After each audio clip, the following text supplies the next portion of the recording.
এই দিদি আপনি কোন সপ্তাহে কিস্তি দেন না, আজকে ডাইরেক্ট বাড়ি চলে আসলাম, কিস্তিটা দেন আপনার। স্যার আসলে ঘরে কেউ নেই, তাই ওইখানে কিস্তি দিই। ঘরে গিয়ে কেন কিস্তি নেবো? এটা কি? কিস্তি দিন, এখানে কিস্তি দিন। স্যার এত রাগ করেন কেন? হায় ভাইয়া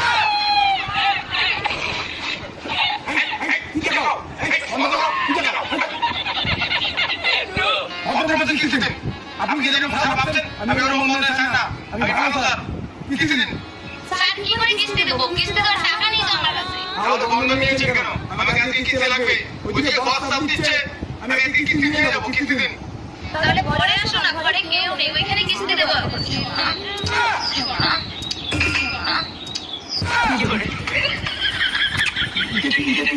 কি করো? এটা প্রতিদিনই